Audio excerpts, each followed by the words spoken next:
묵상 기도 드림으로 주님 앞에 2부 예배 시작하겠습니다.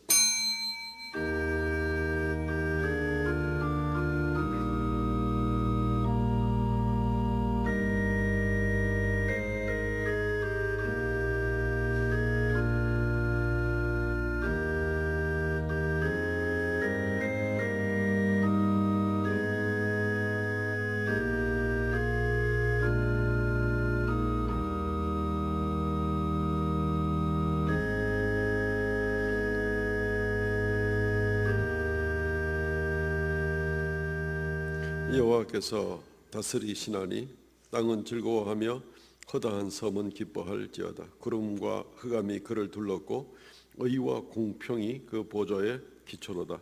여호와를 사랑하는 너희여 악을 미워하라. 그가 그의 성도의 영혼을 보존하사 악인의 손에서 건지시느니라. 주 하나님 은혜를 감사합니다. 지난 한 주 동안도 주님의 사랑하는 백성들 흩어진 처소에서 지켜주시고 동행하심을 감사하옵나이다. 오늘 주 앞에 모여 머리 숙여 싸우니 하나님 좌정하사 홀로 영광 찬송 받아 주시옵소서. 아버지 하나님, 우리 마음의 무거운 짐들을 다 주 앞에 맡겨 내려놓기를 원하옵나니 긍휼히 여기사 우리를 붙들어 주시고 우리를 이끌어 주시며 도와 주시옵소서. 하나님 아버지, 예배의 시간을 기점으로 해서 이 한 주간이 더욱 복되게 하여 주옵소서. 예배의 시정을 주 앞에 의탁하옵고 예수님 이름으로 기도하옵나이다. 아멘.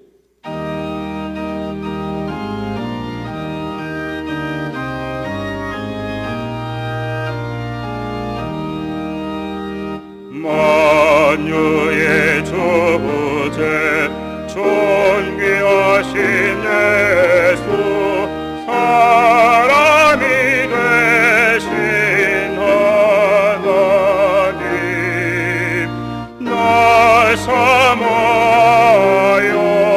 영원히 섬길 내 영광 되신 주로다.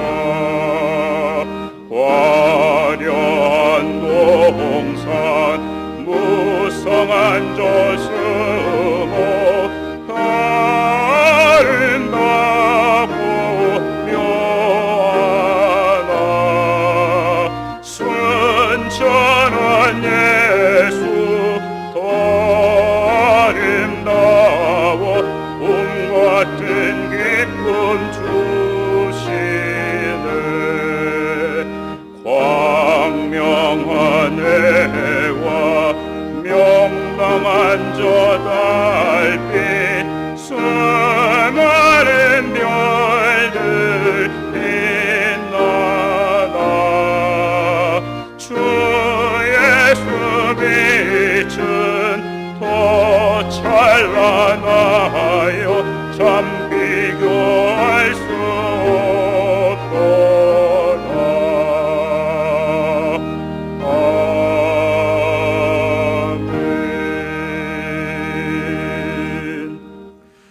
전능하사 천지를 만드신 하나님 아버지를 내가 믿사오며 그 외아들 우리 주 예수 그리스도를 믿사오니 이는 성령으로 잉태하사 동정녀 마리아에게 나시고 본디오 빌라도에게 고난을 받으사 십자가에 못 박혀 죽으시고 장사한 지 사흘 만에 죽은 자 가운데서 다시 살아나시며 하늘 오르사 전능하신 하나님의 우편에 앉아 계시다가 저리로서 산자와 죽은 자를 심판하러 오시리라. 성령을 믿사오며 거룩한 공예와 성도가 서로 교통하는 것과 죄를 사하시는 것과 몸이 다시 사는 것과 영원히 사는 것을 믿사옵나이다. 아멘. 교독문 29번 시편 65편에 있는 말씀을 교독하겠습니다. 하나님이여, 찬송이 시온에서 주를 기다리오며 기도를 들으시는 주여, 모든 육체가 주께 나아오리이다.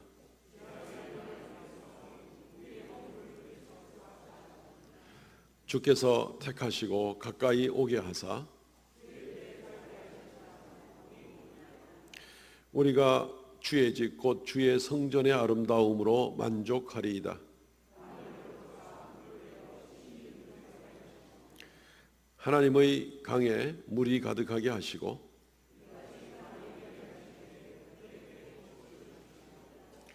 초장은 양떼로 옷 입었고 골짜기는 곡식으로 덮였음에 아멘.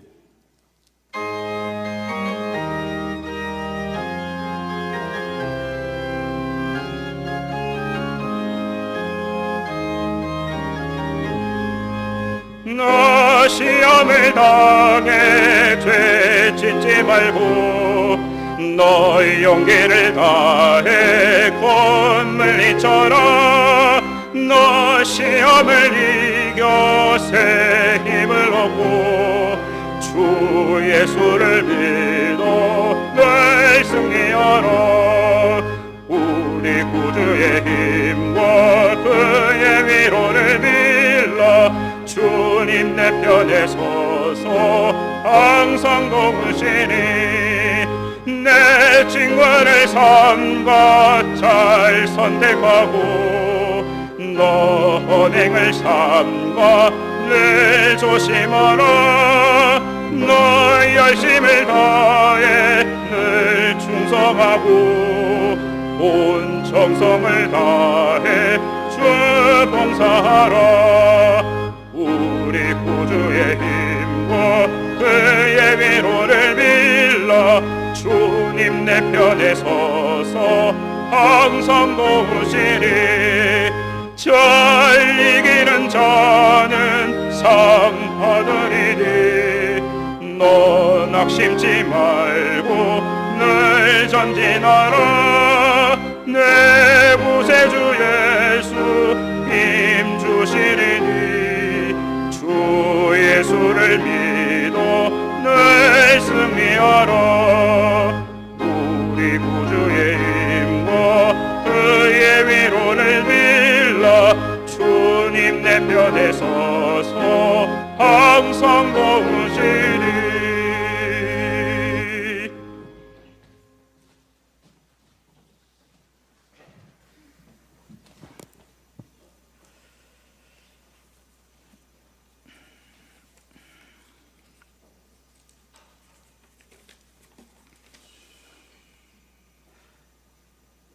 사랑과 은혜가 풍성하신 하나님 아버지, 더운 날씨 가운데 한 주간도 저희들을 눈동자같이 보호 인도하여 주셨다가 이렇게 하나님 전에 나와 예배드리게 됨을 감사드립니다.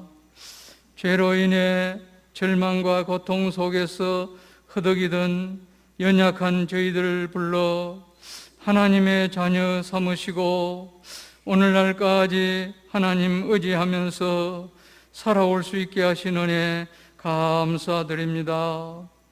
저희들 하나님의 자녀이지만 하나님의 자녀답게 생각하지 못하고 말하지 못하고 행동하지 못한 것들 많습니다.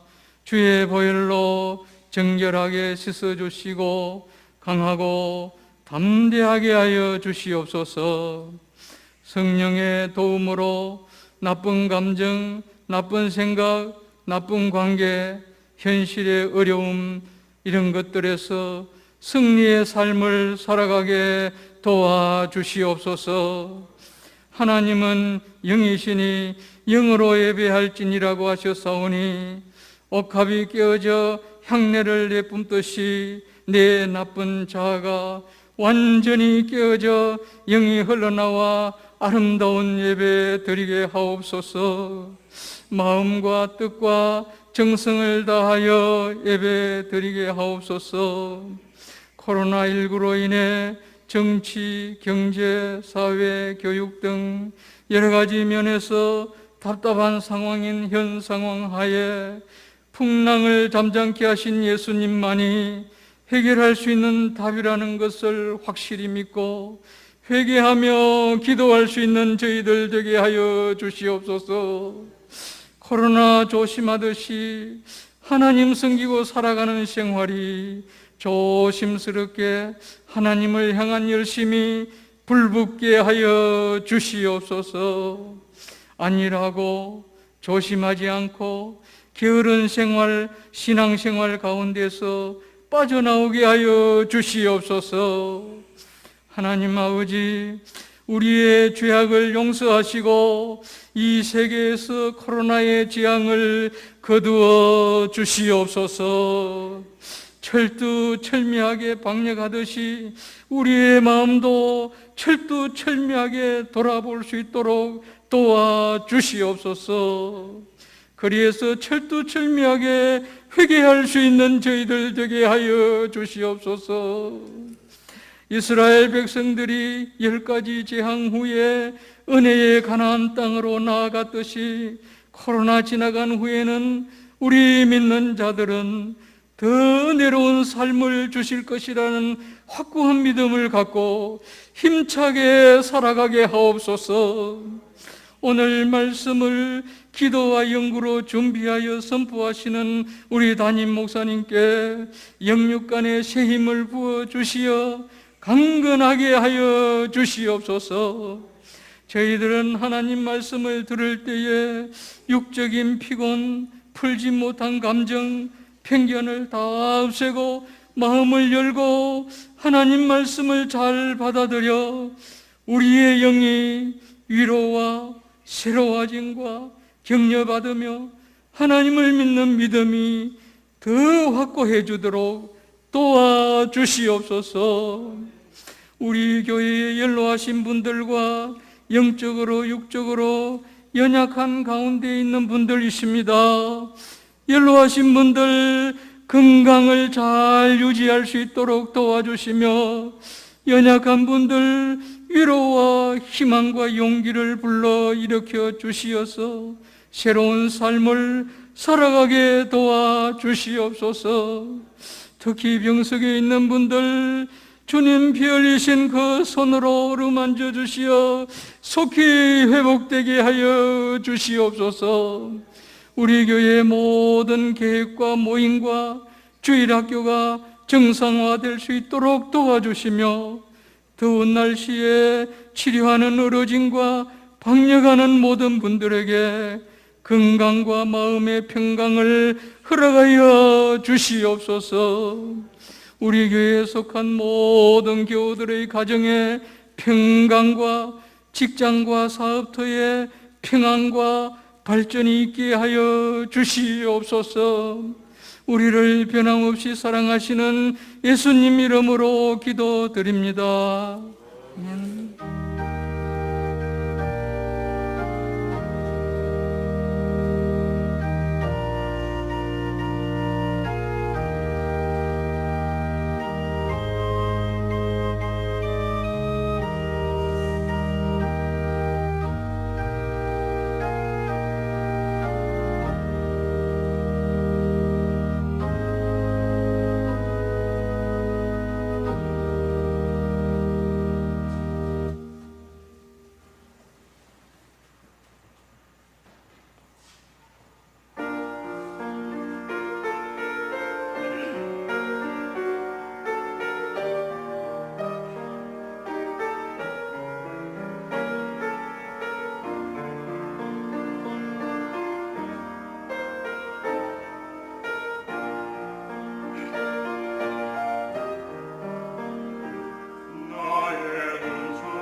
할렐루야, 감사합니다. 하나님의 말씀 봉독하겠습니다. 창세기 39장 1절로 10절 말씀까지, 창세기 39장 1절로 10절 말씀까지 봉독해 올리겠습니다. 요셉이 이끌려 애굽에 내려가매 바로의 신하 친위 대장 애굽 사람 보디발이 그를 그리로 데려간 이스마엘 사람의 손에서 요셉을 사니라. 여호와께서 요셉과 함께 하심으로 그가 형통한 자가 되어 그의 주인 애굽 사람의 집에 있으니 그의 주인이 여호와께서 그와 함께 하심을 보며 또 여호와께서 그의 범사에 형통하게 하심을 보았더라. 요셉이 그의 주인에게 은혜를 입어 섬김에 그가 요셉을 가정 총무로 삼고 자기의 소유를 다 그의 손에 위탁하니 그가 요셉에게 자기의 집과 그의 모든 소유물을 주관하게 한 때부터 여호와께서 요셉을 위하여 그 애굽 사람의 집에 복을 내리심으로 여호와의 복이 그의 집과 밭에 있는 모든 소유에 미친지라. 주인이 그의 소유를 다 요셉의 손에 위탁하고 자기가 먹는 음식 외에는 간섭하지 아니하였더라. 요셉은 용모가 빼어나고 아름다웠더라. 그 후에 그의 주인의 아내가 요셉에게 눈짓하다가 동침하기를 청하니 요셉이 거절하며 자기 주인의 아내에게 이르되 내 주인이 집안의 모든 소유를 간섭하지 아니하고 다 내 손에 위탁하였으니 이 집에는 나보다 큰 이가 없으며 주인이 아무것도 내게 금하지 아니하였어도 금한 것은 당신뿐이니 당신은 그의 아내임이라. 그런즉 내가 어찌 이 큰 악을 행하여 하나님께 죄를 지으리까. 여인이 날마다 요셉에게 청하였으나 요셉이 듣지 아니하여 동침하지 아니할 뿐더러 함께 있지도 아니하니라. 아멘. 오늘 이 말씀 중심으로 두 가지 시험을 이기십시오라는 제목으로 말씀을 증거하겠습니다. 인생은 두 가지 시험을 늘 감당하고 있습니다. 예외 없이 또 저나 여러분들도 이 두 가지 시험을 늘 만나게 됩니다. 그것은 곧 시련이라는 시험과 유혹이라는 그런 시험이 됩니다. 시련도 시험이냐 할 수 있지만 결국 이 시련도 잘 극복하고 하나님 앞에 인정받는 방법과 그 결과로 나아가야만 하나님께 인정받을 수 있기 때문에 이것도 시험이라고 볼 수가 있습니다. 유혹이 시험이 되는 것은 물론 마찬가지가 되는 것입니다. 어떠한 달콤한 유혹이 온다 할지라도 이것을 넉넉하게 하나님 중심으로 잘 이기고 나아갈 때 역시 하나님 앞에 인정받게 되는 것입니다. 요즘에 이 코로나 사태가 계속 진정되지 않고 나가는 이제 이런 모습을 보면서 우리는 아마 이 두 가지 시험을 동시에 만나고 있는 것은 아닌가 하는 생각이 듭니다. 코로나 사태로 인해서 건강의 위협을 늘 당하고 우리가 조심해야만 하고 또 이걸로 인해서 파생 효과, 경제적인 문제로 또 여러 소상공인들이 피해를 입고 또 직장에서 피해를 입고 심지어 알바하는 우리 청년들까지 피해를 입고 하는 이런 모습들 보게 될 때 이것은 분명히 고난과 시련의 그런 기간이라고 생각이 됩니다. 또 다른 한편으로는 이 온라인 예배로부터 시작을 하고 이렇게 전환을 하고 난 다음에 시간이 지나가면서 나도 모르게 좀 편함에 길들여지고 또 교회의 여러 가지 활동들이 이제 제약을 받게 되면서 그냥 개인적으로 좀 방만한 신앙생활을 하기가 얼마나 쉬운가. 이것이 우리에게 또 하나의 그런 달콤한 유혹이 아닐 수가 없습니다. 그냥 파자마 바람으로 집에서 단추만 눌러도 예배가 되는데 하는 그런 생각을 얼마든지 가질 수도 있기 때문에 그렇습니다. 어쨌든 이 시험들을 잘 이겨내야만 합니다. 오늘 본문에 나오는 요셉은 이 두 가지 시험을 다 겪은 그런 사람입니다. 굉장히 큰 고난을 만났던 사람이고 또 오늘 또 본문 하반부에 나오는 것처럼 또 이성적인 유혹을 받아서 쓰러지기 일보 직전까지 정말 유혹을 많이 받았던 그런 모습도 보게 됩니다. 결국 요셉은 잘 이겨냈고 하나님 손에 귀하게 쓰임받았던 일들을 보게 됩니다. 그래서 우리는 오늘 말씀을 보면서 우리에게 닥치는 이 두 가지 시험을 잘 이겨내고 하나님 앞에 인정받고 하나님께 영광 돌리는 귀한 저와 여러분들 되시기를 주의 이름으로 축원드립니다. 아멘. 첫 번째는 고난의 시험을 우리가 잘 이겨야만 합니다. 우리는 이유 없이 우리가 고난을 당할 때에 당황하기가 쉽습니다. 내가 무슨 죄를 뚜렷하게 짓고 그 일로 인해서 억어된 생활을 하거나 이러면 그거 당연히 할 수 없지 하고 이렇게 받아들일 수 있지만 특별히 이런 코로나 사태가 벌어져서 우리가 지난 여러 주간 동안 살펴보았듯이 인류의 총체적인 범죄로 인한 일들로 인해서 생긴 것들 여러 가지 원인들을 우리가 분석도 해보고 또 우리가 회개의 자리로 나가는 이제 그런 시간들을 우리가 가졌습니다. 그렇다고 꼭 이게 나의 무슨 특별한 죄 때문인가 하고 할 때는 그렇게 또 꼭 꼬집어내기가 쉽지가 않겠죠. 어떤 이 고난을 당할 때 애매히 고난을 당하는 것, 우리 일상생활 가운데 또는 이 코로나 문제 아니라도 또 억울한 일을 당하게 될 때에 우리는 좀 당황하게 됩니다. 이게 왜 이렇게 나한테 생기는 거지? 이게 무슨 일인 거야? 이게 도대체 가당하기나 한 거야? 하나님은 살아계신 거야? 온갖 생각들을 다 가져볼 수가 있을 것 같습니다. 요셉이 당한 일도 고난의 시험을 당할 때에는 사실 억울한 면이 없지 않습니다. 요셉이 아버지의 편애를 받았던 것은 분명히 맞는 것 같습니다. 요셉의 어머니인 라헬을 야곱의 부인이 넷이었는데 그 중에 라헬을 제일 많이 사랑했으니까 라헬의 소생인 요셉을 더 사랑할 수는 있었겠죠.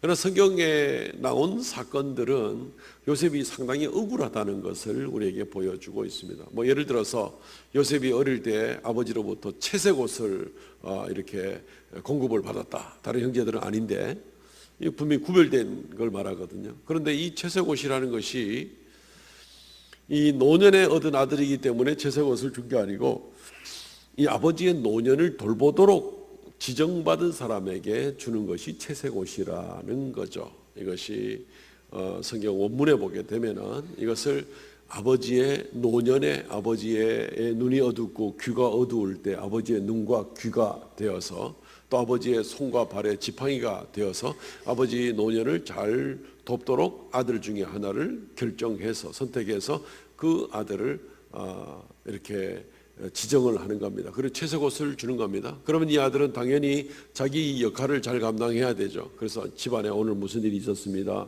형제들 간에 어떤 일이 있었습니다. 이런 일을 아버지한테 얘기해 주지 않으면 아버지가 보지도 못하고 듣지도 못하기 때문에 잘 할 수가 없습니다. 그래서 요셉이 아버지의 귀에다 대고 잘 이야기를 해줘야 되는데 형들은 이걸 뭐라고 생각합니까? 저건 순 고자질장이다 라고 이렇게밖에 생각을 할 수가 없는 것이죠. 나름 억울한 겁니다. 또 요셉이 이제 이집트에 팔려가기 직전의 모습 생각해 보십시오. 형들은 아버지의 명대로 이제 저 세겜 지역으로 또 옮겨서 도단 지역으로 가서 양을 치고 있는데 아버지가 있던 부엘셰바에서는 이게 직선거리만 해도 150km가 넘는 먼 거리입니다. 여기 이제 걸어서 간다는 거죠. 또 요셉은 형들한테 줄 떡과 치즈 덩어리와 이런 것들을 들고 짐을 들고 이제 간다는 말이죠. 아버지의 명령대로 순종해서 형들을 도와주기 위해서 가는 건데 형들은 요셉이 멀리서 오는 것을 보고 저 꿈쟁이가 온다. 우리가 저걸 죽이자. 이래가지고 이제 요셉을 구덩이에 넣어서 죽이려고 하다가 나중에 팔아먹고 요셉은 이제 종으로 팔려가는 이런 모습을 보게 되는 겁니다. 억울한 면이 분명히 있습니다. 근데 이 요셉을 팔아넘기는 이 중간 역할을 한 사람들이 누구냐면 이스마엘 사람들인데 이스마엘 사람은 따지고 보면 이 요셉과는 한 6촌쯤 되는 그런 사람인 거죠. 요셉의 아버지가 야곱이고 야곱의 아버지가 이삭이고 이삭의 아버지가 아브라함인데 이스마엘은 아브라함의 또 다른 아들이 되는 것이죠. 그러니까 증조 할아버지가 같은 이 집안들인데 말하자면 근데 이 집안에서 저 집안으로 팔아먹는 겁니다. 친족한테 팔려가지고 에집트의 노예로 팔려가게 되니까 요셉이 상당히 억울한 데가 많은 것 같습니다. 그리고 에집트에 가서도 요셉이 총리 대신이 되기까지 13년이 걸렸는데 그 13년 동안은 노예 생활이었습니다. 그가 가정 총무가 되기도 했지만 그렇다고 노예 신분을 벗어낼 수 있었던 것은 아닙니다. 이런 경우를 당하게 되면 적어도 장시간 동안 어려서부터 형제들한테 미움을 받고 애굽에 내려가서 13년 동안 노예 생활을 하고 줄잡아 20년 넘게 계속해서 요셉은 나름대로 고통을 당한 면이 있는데 요셉이 이것을 어떻게 이겨낼 수가 있을까? 요셉에게 꿈을 준 그 하나님, 요셉에게 비전일 수도 있는데 이게 뭐 무슨 꿈입니까? 무슨 비전입니까? 애굽의 종으로 팔려갔는데 굉장히 억울하게 생각을 하고 원망할 가능성도 얼마든지 있을 것 같습니다. 우리 성도들이 혹시 이런 일들을 당하게 되면 내가 특별한 잘못이 없는데 이런 고난과 어려움을 당하게 될 때 우리 성도들은 어떻게 생각하십니까? 원망하고 불평하고 하나님 도대체 어디 계신 거야? 이렇게 생각을 하고 나갑니까? 아니면 거기서 하나님의 섭리를 발견하려고 합니까? 혹시 가벼운 시련 또는 짧은 시련 같으면은 평상시에 갈고 닦은 믿음으로 하나님의 뜻이 있는 거야 하겠지만 이것이 긴 시간 가게 될 때에 아주 장기적으로 병상에 누워 있거나 아주 장기적으로 경제적인 어려움을 당하게 되거나 이럴 때 이 시련을 어떻게 이겨나가고 있습니까? 혹시 원망하지는 않습니까? 시련을 당할 때 아마 크게는 두 가지로 나눌 수 있을 것 같습니다. 어떻게 이것을 이겨낼 것인가? 하나는 인본주의적인 관점이고 하나는 신본주의적인 관점이다. 이렇게 볼 수가 있을 것입니다. 근데 인본주의적인 관점은 말 그대로 인간이 중심이 되는 것입니다. 한번 그 사전에 찾아보니까 그 영어 사전 콜린즈라는 사전이 있는데 거기에 보니까 인본주의를 이렇게 규정을 해놓았습니다. 인본주의라는 것은 인간이 종교가 없이 행복을 성취할 수 있고 그리고 또 살아갈 수가 있다. 인간 스스로가 그것을 믿는 믿음이 바로 인본주의다. 뭐 믿음이라 그랬으니까 인본주의 자체가 벌써 종교입니다, 사실은. 이 인본주의적인 생각은 사람의 기준과 주변에 보여지는 눈에 보여지는 환경만을 가지고 모든 것을 판단하는 그런 모습을 보게 되는 것이죠. 인본주의에 대해서 우리가 조금만 더 이야기를 좀 하면 좋겠습니다. 1933년과 1973년에 인본주의 선언이라는 것이 있었습니다. 그리고 그 중에 한 페이지에 이런 내용이 있습니다.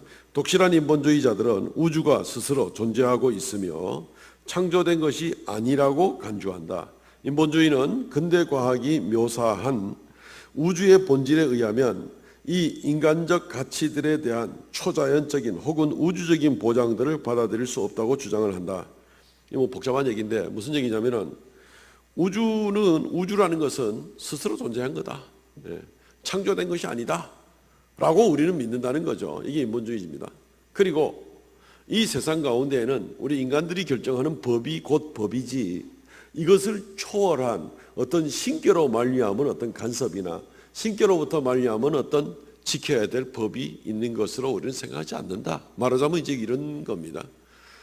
뭐 말들은 좀 달라도 다 대동소이하게 그렇게 이야기를 합니다. 칼 세이건이라는 인본주의자는 코스모스라는 쇼 프로그램에서 수백만의 사람에게 이렇게 얘기했는데 우주는 이전에도 있었고 지금도 있고 앞으로 있을 것이다. 이 사실은 뭐 말도 안 되는 잘 알지 나는 모른다 하는 소리나 마찬가지입니다. 전혀 나는 모른다. 그냥 그럴 거라고 생각하는 것이죠. 이 인본주의적으로 나가게 되면은 말씀드렸듯이 초월자의 어떤 법이라든가 간섭을 우리가 받는 것이 아니기 때문에 우리가 결정하는 것이 곧 법입니다. 그렇게 되니까 뭐 극단적으로 한번 볼 때에 뭐 인간이 뭐 간통은 죄가 아니다. 들키지만 않으면 죄가 아니다. 지금 대한민국 그렇죠. 또는 낙태도 죄가 아니다. 지금 그렇게 나가고 있죠. 지금 이미 결정됐고 시행만 남았습니다. 그리고 영아 살해도 이건 뭐 여러 인구 정책과 뭐 이런 것들을 통해서 보게 될 때 불필요하면 없어도 된다. 또 안락사 같은 문제 도저히 살 소망이 없고 불치병이 되어 있고 이럴 때 저 사람이 죽기를 원할 때 이건 뭐 저 사람을 죽여주는 것이 차라리 저 사람을 돕는 거다. 법으로 이걸 합법적으로 만들어 놓는다는 거죠. 우리가 정하는 게 곧 법인 겁니다. 인본주의 사람이 정하는 게 곧 법인 겁니다. 사실은 더 초월적인 법, 하나님의 법은 살인하지 말라라고 명백하게 말씀하고 있는데도 불구하고 그건 모르겠다, 그건 우린 간섭 안 받는다, 그건 없다고 생각한다, 이게 우리 인본주의다. 이게 인본주의인 겁니다. 무서운 세대가 되는 겁니다.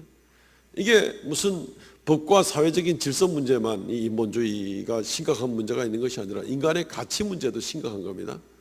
인본주의자들은 예를 들어서 1900년대 중반만 해도 똑같은 맥락인데요. 무슨 얘기를 하냐면은 인간이라는 게 뭐냐, 인간의 본질이라는 게 뭐냐라고 얘기할 때 인간이라는 것은 육체가 있고 세포 분열을 한 육체가 있고 우리의 영혼 또는 정신 또는 마음 뭐라고 용어를 쓰든지 간에 이런 것은 그냥 이 대뇌의 정기적인 자극이나 화학적 반응이 일어나는 것이다. 이렇게 정의를 하고 있고 21세기에 들어와 가지고 지금 세계적으로 인기를 끌고 있는 이스라엘 그 역사학자 유발 하라리 같은 사람, 이 인본주의자죠. 이 사람 같은 경우는 좀 더 현대적인 용어를 써서 우리가 소위 말하는 영혼이나 정신이나 마음이라고 얘기하는 것은 결국 이 대뇌 속에서부터 시작되는 이 신경 조직, 이 시냅스라는 것의 활동을 가지고 우리의 마음이라고 생각한다.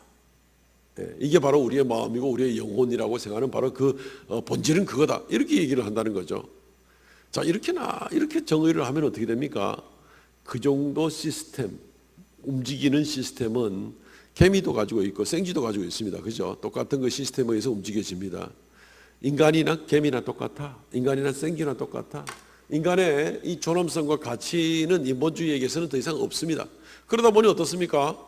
그냥 아무 때나 법을 정해놓고 자기들 그냥 쾌락과 탐욕과 경제 위주로 모든 법을 정해놓고 그냥 달려만 가면 되는 거예요. 그냥 나중에 죽어서 내가 어떻게 될지 모르니까 이런 식의 생각하는 것이 인본주의의 문제입니다. 그러니까 윤리적인 면에 있어서나 본질의 가치적인 면에 있어서나 이 인본주의 사고방식은 굉장히 유치하고 저급하고 인간을 인간되게 못 만드는 것이 바로 인본주의가 되는 것입니다.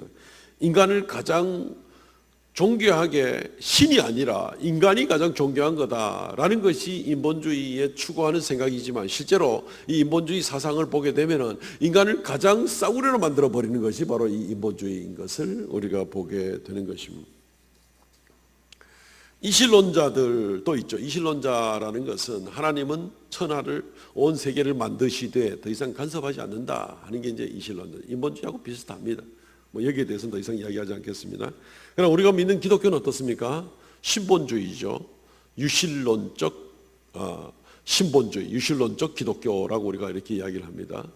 우리가 주장하는 것은 뭡니까? 우리가 주장하는 게 아니라 성경에 나와 있는 대로는 어떤 것입니까? 하나님이 모든 만물을 창조하셨고 만드셨을 뿐 아니라 주관하시고 우리 한 사람 한 사람에 대해서도 삶의 현실에 간섭하시고 통치하시고 인도하신다. 그리고 하나님의 종합적인 구원의 완성의 이 계획을 향해서 온 우주를 이끌어 나가신다. 이게 우리 기독교의 사관입니다. 온 우주관이기도 합니다. 우리 인생관이기도 합니다. 그리고 인간은 동물과는 완전히 구별된 하나님의 형상을 따라 우리는 지음을 받았다. 우리는 하나님의 말씀의 법에 우리는 지배를 받는다. 하나님께서 우리의 육체를 만드시고 하나님께서 우리의 영혼을 만드셔서 하나 되게 하셨다. 이게 우리가 주장하는 가장 기본적인 기독교적 인간관이 되겠죠. 인본주의하고는 완전히 차원이 다른 그런 모습이 되는 것입니다. 인본주의적으로 생각을 하면은 요셉의 경우처럼 억울한 일을 당했을 때에 이겨낼 수 있는 방법이 없습니다. 그냥 원망하고 싸움하고 전쟁하고 이기기만 하면 되는 거고 수단과 방법을 가리지 않고 나가는 것이 인본주의의 생각들이죠. 우리는 그렇지 않습니다. 하나님께서 모든 것을 아시고 보시고 심지어 우리가 당하는 이 힘든 상황의 환경마저도 하나님께서 결코 좌시하지 아니하시고 오히려 그 가운데에서도 하나님께서 우리를 붙드시고 동행하시고 이끌어 주실 수 있다는 것이 우리의 기독교적 유실론적 신론, 인간론을 우리가 가지고 있는 것입니다. 요셉은 어떻게 이 시험을 이겨냈을까요? 이 어려운 고난, 적어도 13년 또는 한 20년 정도는 고난을 받았을 그 일들을 요셉은 어떻게 감당을 했을까요? 철저하게 하나님 중심의 신앙을 가지고 있음으로 말미암아서 요셉이 이겨내게 되었던 것입니다. 요셉의 예를 우리가 오늘 보면 2절부터 5절, 6절까지 말씀해 보면은 하나님이란 말이 참 많이 나옵니다. 2절, 3절, 5절 말씀에 여호와께서 요셉과 함께 하심으로 여호와께서 그와 함께 하심을 보고 5절에도 보면 여호와께서 요셉을 취하여 이 석절 가운데에서 여호와께서 함께 하시고 역사하신 것이 4번이나 기록이 됩니다. 상황은 어떻습니까? 요셉이 고난을 받는 상황이고 요셉이 종살이를 하는 그 현장인데 거기에 여호와께서 함께 하셔서 요셉을 보시고 계시고 요셉을 이끌고 계시고 형통하게 하시고 요셉으로 말미암아 복의 통로가 되게 하시고 거기서도 여전히 역사하시더라. 이게 성경적인 바로 하나님의 이 우주관이고 역사관이 되는 것이죠. 성경적으로 하나님께서 지금 어떻게 하고 계시는가 이것을 분명하게 얘기하고 있는 거예요. 요셉은 이것을 알았습니다. 하나님께서 함께 하시는 증거를 분명히 보이지 않는 하나님 같지만 환경 가운데 역사하시는 하나님을 분명히 요셉은 체험을 하게 되었습니다. 그러면서 요셉은 점점 더 그 주인을 잘 섬기게 되고 또 인정받게 되는 그런 일들이 동시에 일어나게 됩니다. 요셉이 여기서 주인을 잘 섬긴다. 그 주인을 4절에 보면 요셉이 그의 주인에게 은혜를 입어 섬기매라는 이 섬긴다는 말은요, 히브리 말로는 이 말이 메샤레트라는 말인데 이 말은 어떤 뜻으로 쓰이는가 하면은 좀 적극적으로 자발적으로 또 반복적으로 지치지 않고 이렇게 섬기는 것을 말합니다. 이건 억지로 순종, 억지로 맹종, 복종을 한다든가 또는 힘에 의해 가지고 기분 나쁘고 싫지만 이렇게 순종하는 척 한다든가 그 눈가림으로 하는 이거하고는 관계가 없는 그런 단어입니다. 이 단어는 언제 또 쓰였는가 하면은 이 여호수아가 모세를 시종으로 섬길 때에 여호수아가 모세를 섬겼다, 메샤레트 했다 이런 말을 사용하고 있습니다. 이 말은 여호수아가 모세를 마지 못해 눈가림으로 싫지만 억지로 그렇게 섬기지 않았잖아요. 여호수아는 정말 충성스럽게 모세를 40년간이나 섬겼던 것을 보게 됩니다. 또 이 말은 제사 제도가 있을 때에 제사장들이 하나님을 섬길 때 이 단어를 또 사용을 합니다. 복종한다, 명령에 꼼짝 못한다 이런 다른 단어들이 많이 있지만 특별히 이 단어는 자발적으로 열심으로 섬기는 것을 말해요. 요셉이 어떻게 그럴 수가 있었을까요? 요셉이 인격적으로 너무 훌륭해가지고 모든 이 환경적인 어려움을 무조건 다 초월할 정도의 성인군자라서 그런 거 아닙니다. 요셉은 아직 젊은 사람이고 혈기도 있고 억울하면 밤에 잠도 못 자고 일을 갈 수도 있고 이럴 사람이죠. 근데 요셉이 어떻게 이렇게 섬기고 나갈 수가 있을까? 요셉은 그냥 무조건 순둥이처럼 숫기가 없어서 그런 사람이 그렇지 않죠. 예. 요셉 전혀 그런 흔적은 성경에 찾아볼 수가 없습니다. 그런데 요셉은 순종하였다. 어떻게 그럴 수 있습니까? 하나님이 함께 하시는 것을 요셉은 분명히 알았고 하나님께서 자기의 지금 이 억울하고 힘든 상황에서도 여전히 간섭하시는 것을 요셉은 알았기 때문에 요셉은 그럴 수가 있었던 것입니다. 요셉의 심중에 있는 그 생각들이 창세기 45장 7절 8절 보면 분명히 나옵니다. 가나안 땅에 기근이 들고 에집트의 형들이 곡식 사러 내려가고 그리고 몇 번 만나는 가운데에서 요셉이 드디어 형들 앞에 자기를 드러내죠. 내가 요셉입니다. 요셉은 더 이상 이 형제의 정 때문에 복받쳐서 숨길 수 없어서 얘기하는데 형제들은 그 말을 듣는 순간 완전히 충격이죠. 우리가 죽이려고 했고 우리가 팔아먹은 요셉이 에집트의 총리가 됐다. 이제 우리 죽었구나. 이 생각을 할 수밖에 없죠. 요셉이 정말 말만 한마디 하든지 손가락만 하나 까딱 하든지 이러면 형제들은 그냥 그대로 날아가는 거죠. 그런데 요셉이 창세기 45장 7절 8절 뭐라고 얘기하고 있습니까?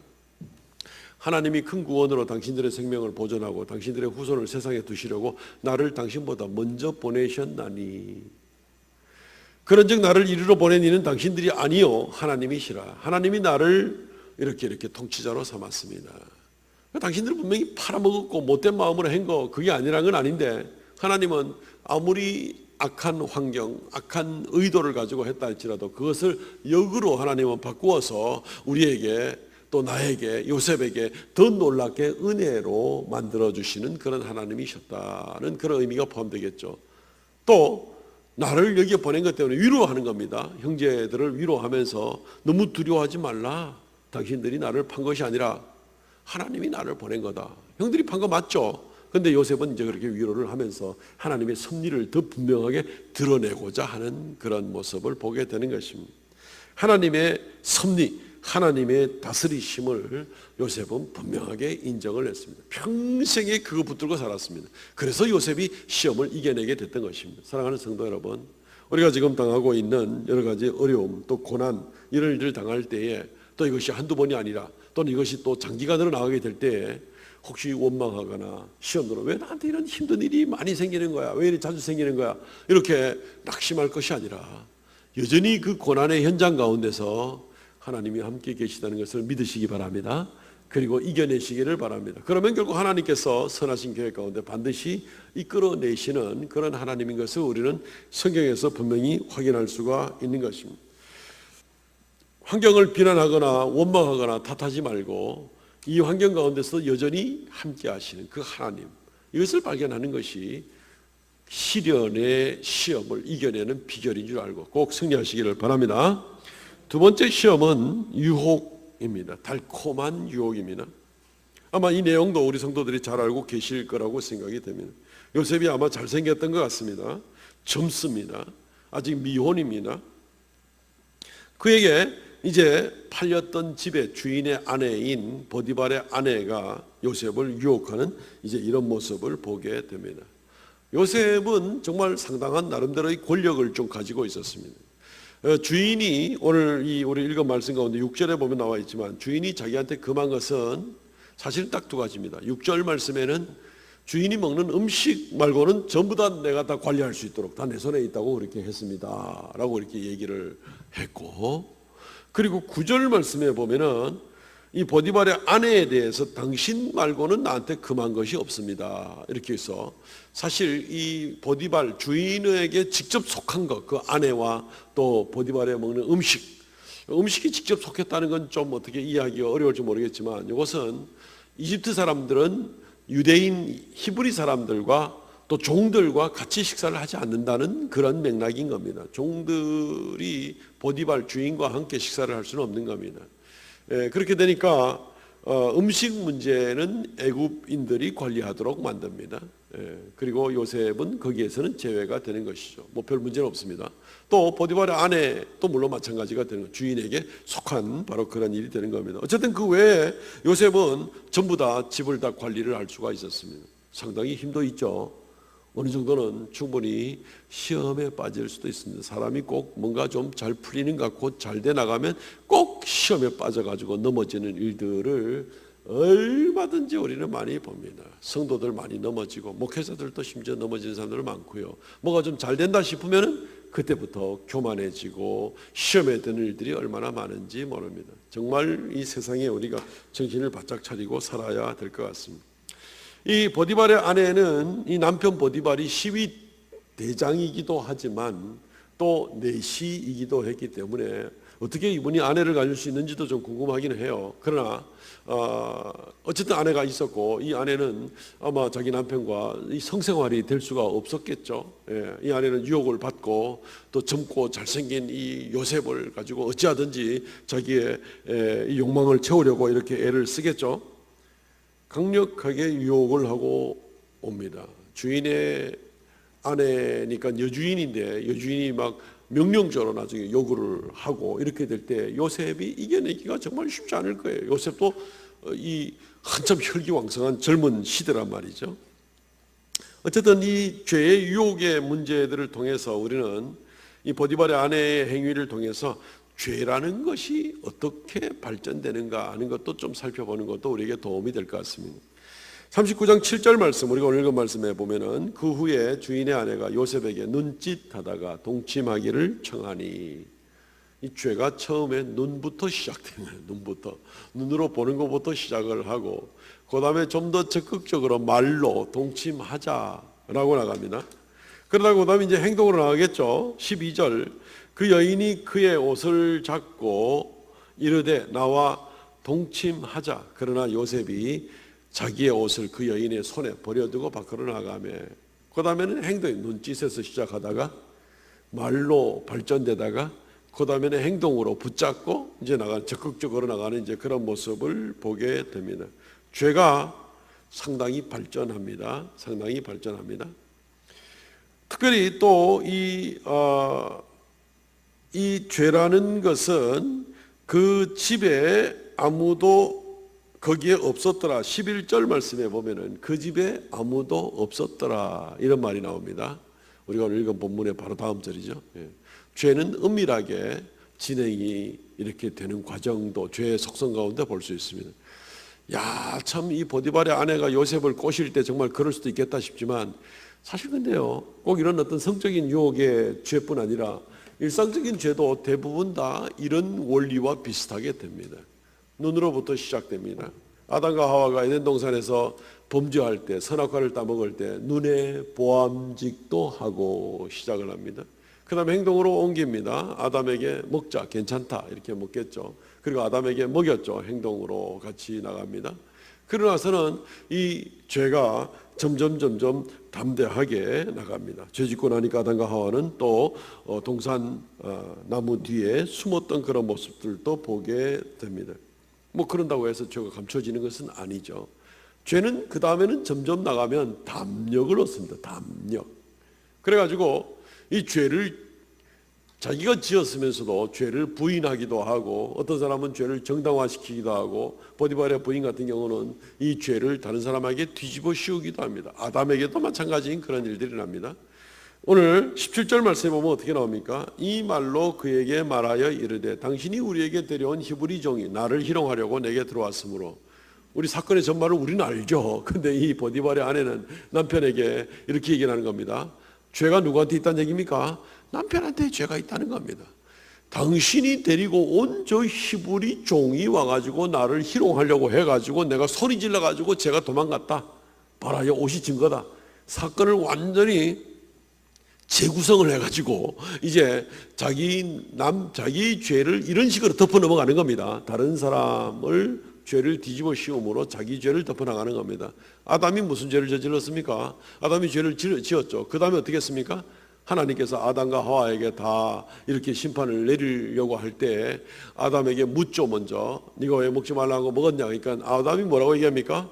당신이, 하나님이 나한테 주어서 같이 살게 한 저 여자가 나한테 그 과일을 주어서 내가 먹었습니다. 똑같은 거예요. 지금 죄의 장면만 다르지 죄의 속성이라는 것이 비슷한 겁니다. 결국은 담력을 얻어서 다른 사람한테 죄를 뒤집어 씌우고 책임을 지우고, 그래서 자기가 정당하다는 것을 이렇게 주장하고 싶은 그런 모습들, 거짓된 것, 책임을 전가시키는 것, 이런 것들이 죄의 속성으로 같이 있습니다.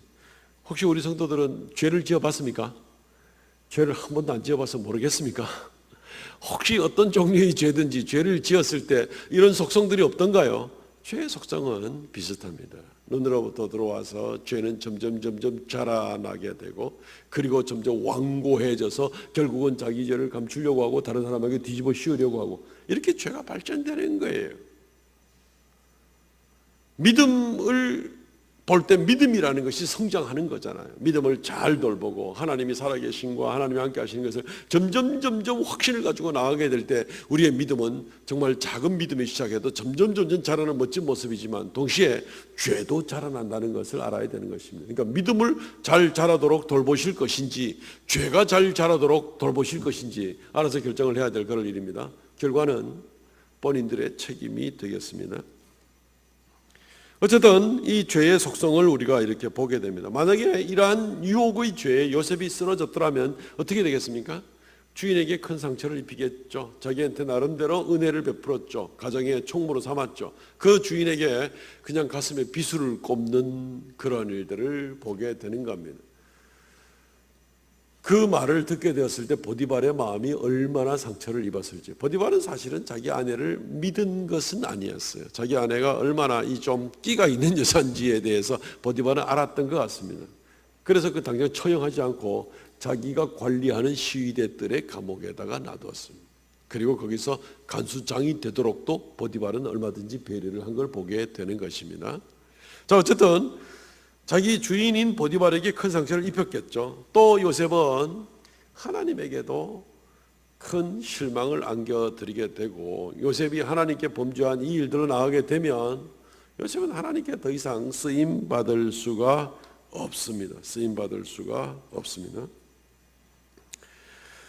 7계명이나 범하고 남의 가정이나 파괴하고 또 하나님의 계명의 정면으로 도전하는 그런 사람들을 하나님이 귀한 그릇으로 쓸 수 있을까요? 우리가 꼭 7계명이 아니라 또 다른 계명들, 뭐 탐심 가운데 또는 거짓 가운데 도적질하는 마음에 우상을 숭배하는 마음에 하나님보다 세상을 더 좋아하는 마음에 이렇게 하나님을 정면으로 대적을 해나가면서 다른 한편으로 하나님 나를 도와주십시오, 나와 우리 자녀들을 복을 주시고 우리 가정이 하나님 앞에 크게 쓰임받기를 원하고, 이게 말이 되는 소리일까요? 지나가는 소가 웃을 그럴 일이지요. 있을 수 없는 일입니다.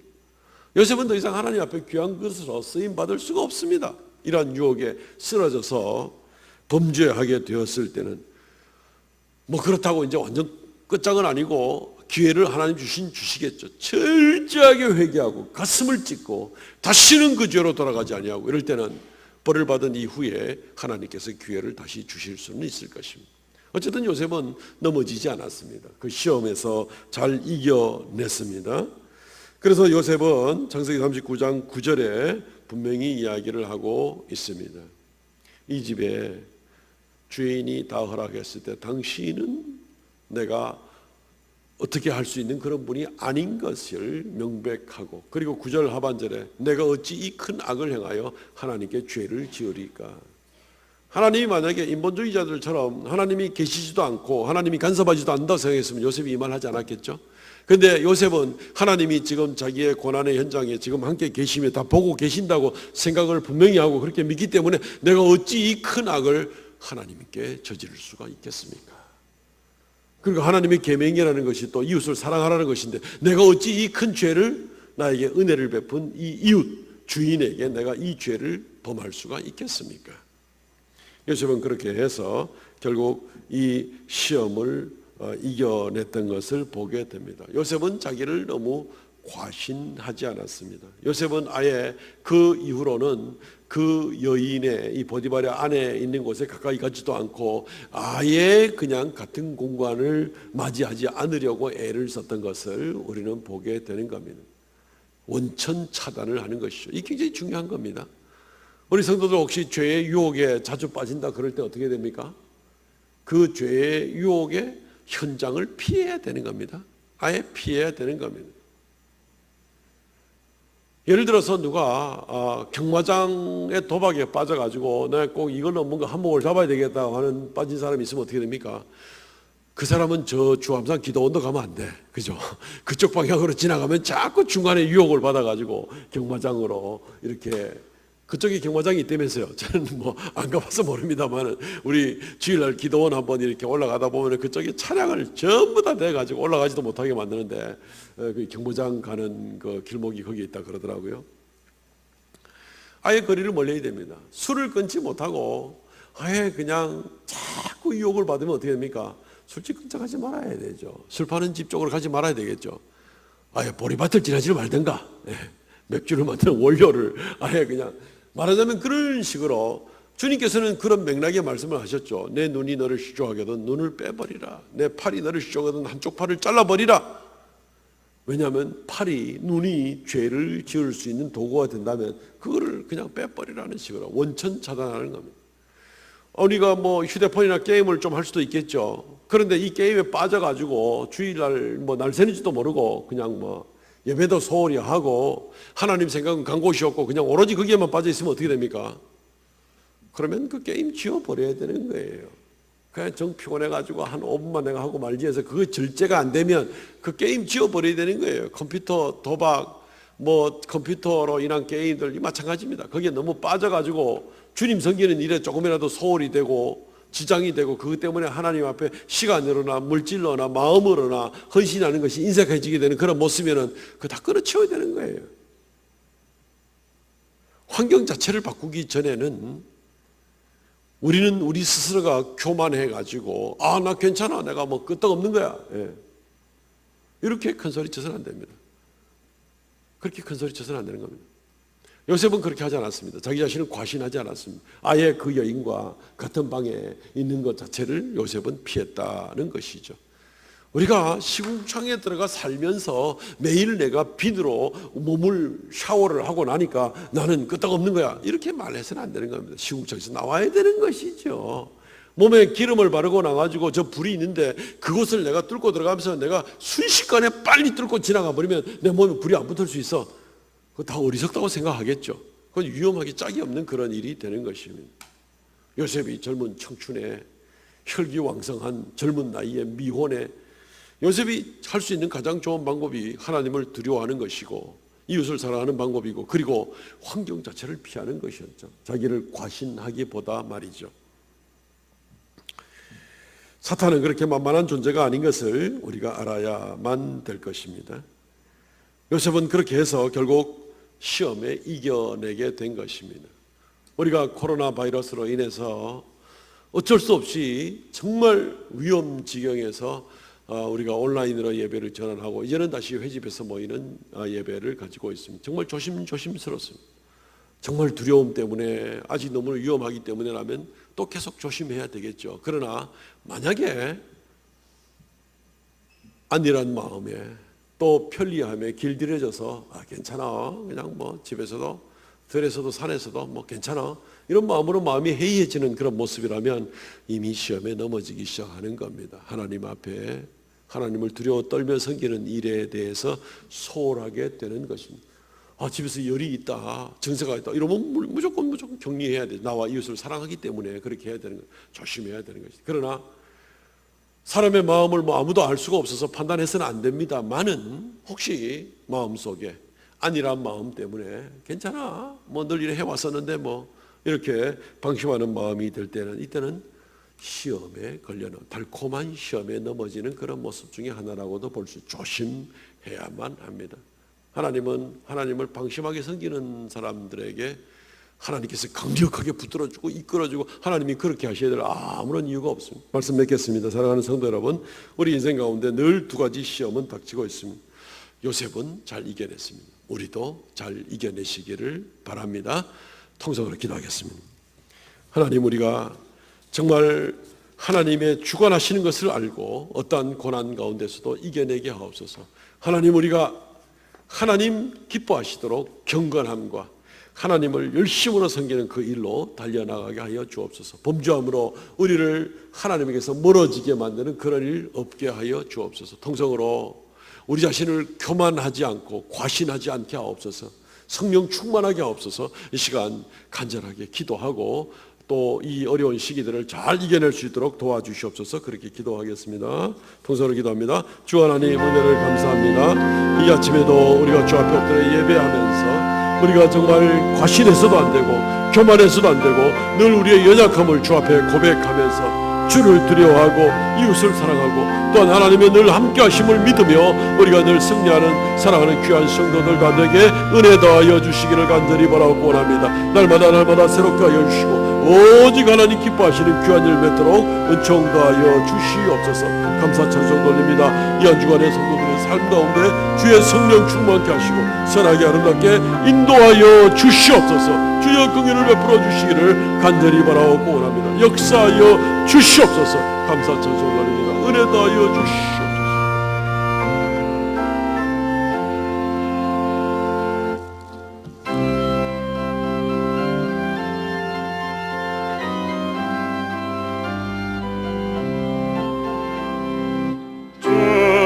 곁에 있을 때 마음이 든든하오니 주여 내가 살 동안 인도하여 주소서. 주여 나를 인도하소서. 바른 세상 살 동안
주 하나님 은혜를 감사하옵나이다.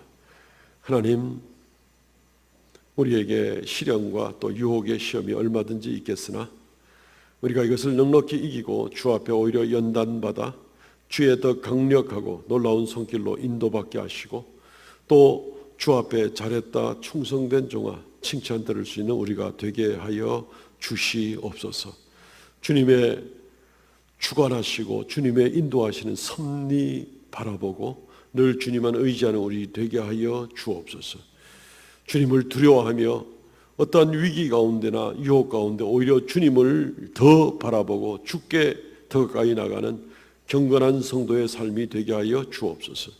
감사를 드리옵나이다. 이 시간도 하나님 은혜 주셔서 하나님 말씀대로 11조의 예물과 감사의 예물과 정한 예물을 올릴 수 있도록 은총 주심을 감사하옵나이다. 하나님 홀로 영광 받아주시고 생명의 역사 주의 말씀의 빛이 온 세상에 비추이는데 아름답게 쓰임받게 하여 주시옵소서. 드린 손길마다 그 믿음을 보시고 범사에 인정하여 주시며 동행하여 주시고 주의 축복으로 함께하여 주시옵소서. 이 한 주간도 오늘로 또 새롭게 시작하기를 원하옵나니 우리 성도들을 삶의 현장 가운데 눈동자같이 보호하여 주시고 늘 삶의 현장 가운데 함께하여 주셔서 인도하여 주시고 또한 형통하게 하여 주옵소서.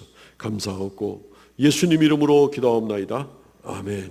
지금은 우리 주 예수 그리스도의 은혜와 아버지 하나님 극진하신 사랑과 성령의 교통하심과 새롭게 하심의 역사가 이 시간 주 앞에 머리 숙여 경배하는 주의 거룩한 백성들에게 언제나 함께 있을지어다.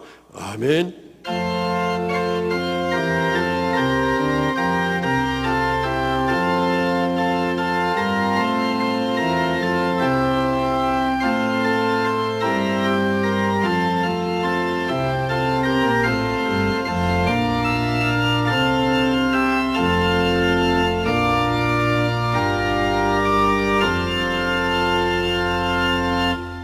아멘. 예배를 마쳤습니다. 우리 전후좌우로 시험을 이깁시다. 인사 나누겠습니다. 시험을 이깁시다. 시험을 이깁시다. 주보를 점지해 주시고요. 광고 말씀을 드립니다. 지난주에 교육자들의 준비 부족으로 다 준비하지 못했던 기념품이 다 준비되었습니다. 그렇게 해서 1층에 이름이 다 써 있습니다. 본인 이름 확인하시고 성경 완독하신 분들은 그 기념품을 꼭 받아 가시기를 바랍니다. 예배 시간에 마스크를 가능한 벗지 마시기를 바랍니다. 예배 전에 말씀을 드렸습니다. 또 엘리베이터 안에서는 대화를 자제하시고 잠깐이니까 엘리베이터 나온 다음에 또 거리 유지하면서 자유롭게 대화를 하시고 이러면 참 좋겠습니다. 세례식이 7월 19일 있습니다. 기도해 주시고요. 대구 동분회 여전도회 연합회 6월 원래회가 우리 교회에서 내일 아침 10시에 모이게 됩니다. 그동안은 임원들만 모였는데 이번에는 여전도회 연합회 회원들 누구나 올 수 있도록 되어 있습니다. 기도해 주시기 바라고 또 우리 교회의 각 전도 회장 임원들은 꼭 참석해 주시기 바랍니다. 광고입니다. 또 이번 주 성경 완독자들이 있습니다. 최교현 장로님, 최정숙 권사님 수고 많으셨습니다. 일어나셔서 폐회송 부르고 마치겠습니다.